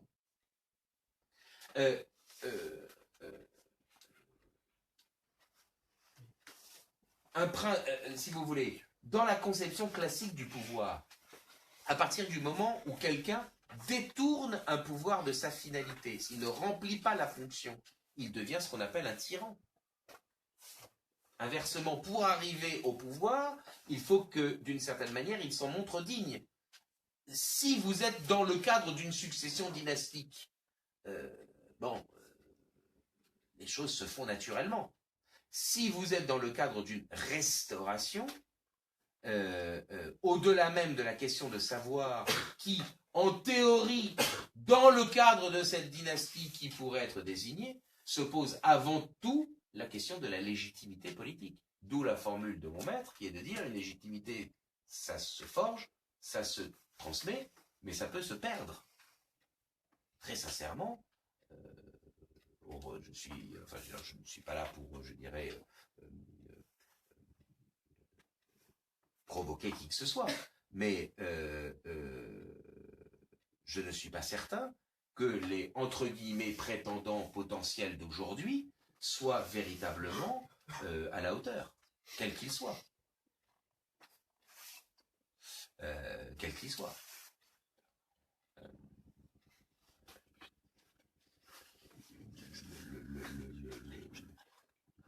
Voilà. Une légitimité, ça se construit avant de se transmettre. Et on peut quand même considérer, on peut peut-être penser que, au-delà, je dirais, du droit dynastique, sur lequel j'ai des opinions, une analyse qui est quelque peu divergente, vous l'avez compris, de ce qui est les positions, je dirais, traditionnelles de votre mouvement, eh bien, il n'empêche que les querelles dynastiques me paraissent aujourd'hui subalternes par rapport à la question qui est de savoir qu'un pouvoir est d'abord et avant tout au service d'un bien commun. Et que celui qui serait susceptible de monter sur le trône, c'est celui qui incarne le mieux ou réalise le mieux le bien commun. Et pour pouvoir le réaliser, encore faut-il être, je dirais, engagé dans cette réalisation. Voilà ce que je pensais devoir vous dire. J'espère que vous n'avez pas été trop déçus, ni par le contenu, ni par les éléments, enfin oui, que vous n'avez pas été déçus par trop le contenu, étant donné que j'ai peut-être été, à votre goût, trop long sur des éléments qui ne sont pas directement ceux qui portent sur la polémique. Et pour pouvoir comprendre la polémique, encore fallait-il avoir en tête les éléments constitutifs, je dirais, de cette polémique. Est-ce que un arrêt de Parlement crée une règle? La réponse est non. Est-ce qu'un arrêt de Parlement met en exergue une règle? Alors là, oui, c'est parfaitement faisable. Est-ce que cette règle est une règle, je dirais, de nationalité, au sens, je dirais, où nous l'entendons nous aujourd'hui? Un prince français, est-ce que c'est un prince au sens de la nationalité, ou est-ce que c'est un prince au sens, ou est-ce que c'est français au sens de la sanguinité, c'est-à-dire celui qui est le plus proche? Bon, vous avez senti, je dirais, plutôt ma préférence dans l'interprétation, mais je reconnais parfaitement que c'est une question d'interprétation. J'ose espérer que vous aussi reconnaîtriez qu'il n'est absolument pas évident que l'arrêt Lemestre ait créé une règle de nationalité. Il n'y a pas le mot nationalité de nationalité française dans l'arrêt Lemestre. C'est parfaitement ridicule, enfin je veux dire, c'est anachronique. Ce qu'il y a dans l'arrêt Lemestre, c'est de parler d'un prince français. Est-ce que c'est du sang dynastique dont on parle? Moi, c'est ce que je pense, parce que les parlementaires savent qu'Henri de Navarre va se convertir, et que donc, du coup, ils préfigurent, je dirais, le fait que dans Henri de Navarre, toutes les règles de dévolution du trône vont être réunies, ou est-ce que, effectivement, on interprète de manière large le texte en disant, eh bien, ça veut dire que cette nationalité. Bon. Et quant à la question des renonciations d'Utrecht, c'est un vrai problème, parce qu'en fait, en soi, les renonciations, du point de vue du droit interne, n'ont pas de valeur. On ne peut pas choisir de régner. On ne peut pas choisir de ne pas régner non plus. On ne peut pas choisir de ne pas régner non plus. François Ier, prisonnier à Madrid, envisage d'abdiquer, envisage de transférer la couronne à son fils, seulement ça veut dire qu'il désigne son successeur. La réponse du Parlement de Paris est négative. Vous ne pouvez pas décider d'abdiquer. Même si c'est très valorisant pour, je dirais, le pouvoir royal, même si c'est très, comment dire pour le pouvoir royal, même si c'est très valorisant pour vous-même, c'est-à-dire que ça montre une certaine abdication. Bon. En revanche, effectivement, à partir du moment où il y a l'intégration de ces renonciations dans des engagements internationaux, il n'est pas si évident que cela que, eh bien, il n'ait pas de conséquences. Bon, je penche plutôt pour considérer qu'ils n'en ont pas, mais je sais qu'il y a un certain nombre de personnes parfaitement dégagées, je dirais, d'enjeux personnels qui peuvent discuter de cela. Pourquoi est-ce que, et je terminerai par là, parce que je sens que vous commencez à fatiguer, pourquoi est-ce que, et moi aussi, pourquoi est-ce que, dans le fond, cette querelle n'est redevenue présente que finalement il y a peu de temps? Il y a, je dirais, deux raisons. La première, c'est que quand le comte de Chambord meurt en 1883, les dynastes espagnols potentiellement prétendant à la couronne de France sont totalement impliqués dans la querelle du carlisme, d'accord, qui règne pendant tout le 19e siècle. Et dans le fond, les dynastes espagnols vont redevenir, je dirais, audibles, visibles pour les Français, qu'à partir du moment où en fait le roi d'Espagne, Alphonse XIII, est renversé. C'est la première République. Non, c'est la première ou la deuxième République? Enfin, c'est la République. 31-36. Puis ensuite, c'est la guerre civile, 36-39. Puis ensuite, c'est le régime franquiste, 36-75.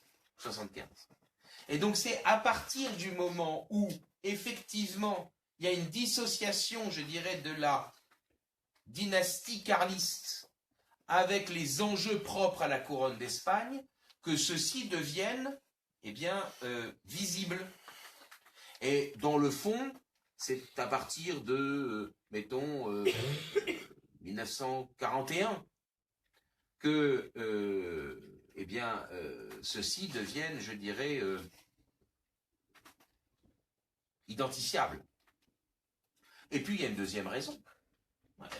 C'est aller dire, c'est de votre faute. C'est tout simplement le fait que, de votre faute ou grâce à vous, c'est le fait que tout simplement le mouvement royaliste qui a de l'ampleur, le mouvement royaliste qui a de l'impact, c'est évidemment pas les mouvements légitimistes. qui ne renaissent dans le fond qu'après la Deuxième Guerre mondiale. Tout ce qui existe entre la mort du comte de Chambord et la Deuxième Guerre mondiale, c'est l'Action française. Et à partir du moment où l'Action française a, pour des raisons diverses et variées, fait le choix des Orléans, dans le fond, finalement, la question ne se pose plus vraiment. Et ce n'est que parce qu'il va y avoir d'abord, je dirais, il me semble que c'est 1916, la thèse soutenue par Paul Vatrin, puis ensuite une autre thèse, que effectivement, les historiens du droit essentiellement, vont, d'ailleurs généralement sans hostilité idéologique vis-à-vis de l'Action française, mais pinailler d'un point de vue juridique la chose, que, il va y avoir un certain nombre de jalons qui vont être posés pendant la première moitié du XXe siècle, essentiellement donc 2 thèses d'histoire du droit, qui vont ensuite conduire à la renaissance politique extrêmement limitée, évidemment, vous le savez bien, mais d'un courant légitimiste. Et donc c'est la combinaison de ces 2 éléments-là, une invisibilité pour cause de querelles internes à la branche entre guillemets espagnole, et d'autre part, en raison, je dirais, de l'omniprésence, de l'omnipotence et de l'efficacité redoutable de l'action française dans ces questions-là pendant un demi-siècle, qu'effectivement ces questions-là n'ont rejailli qu'après la Deuxième Guerre mondiale. Et je terminerai là-dessus, et vous couperez au montage, il est bien évident que l'une des raisons pour lesquelles le légitimisme a été de nouveau en vogue, c'est bien sûr l'affaiblissement politique de l'Action française. Quand vous avez des députés sous la Troisième République, ce n'est pas le cas évidemment sous la Cinquième. Mais un deuxième élément, c'est qu'il y a eu une collusion réelle entre le comte de Paris et Charles de Gaulle. Et vous le savez bien, non pas la Deuxième Guerre mondiale vraiment, encore qu'il y a l'affaire d'Arlan, mais l'affaire d'Algérie va évidemment, je dirais, retourner tout un ensemble de personnes contre ça va le retourner, alors que beaucoup d'entre eux étaient, un certain nombre d'entre eux étaient compagnons de la libération, un certain nombre d'entre eux étaient résistants. Il n'y avait pas d'ambiguïté, je dirais, sur leur position vis-à-vis des Schleux. Mais enfin, la guerre d'Algérie va retourner ça. Et donc, il est bien évident que la collusion de certains Orléans avec de Gaulle va faire que l'antigaullisme qui va se développer pour simplifier les milieux de droite va forcément, évidemment, avoir pour conséquence, je dirais, de ce que certains vont chercher. Autre chose que les Orléans. Voilà. Et donc, voilà, tous ces éléments-là expliquent, me semble-t-il, le fait qu'il va y avoir une renaissance, je dirais, du mouvement légitimiste, dans la deuxième moitié du XXe siècle. Je ne peux que citer, évidemment, celui qui est un des plus grands juristes de cette question, que je vous invite à lire, même s'il ne vous convaincra pas, mais c'est pas grave. Tout cela est subalterne par rapport à la question du bien commun, mais je ne peux évidemment je ne peux pas ne pas citer, évidemment, Guy Auger, qui est quelqu'un d'extrêmement important, d'abord parce qu'il a été l'un des principaux assistants de Michel Villet, donc je dirais une des têtes de gondole, si j'ose dire, je dirais de la renaissance de la philosophie classique, du thomisme juridique, de l'aristotélotomisme, et parce qu'effectivement, un personnage important, parce qu'il est un de ceux qui va ferrailler avec l'action française sur ces questions, je dirais, de droit dynastique.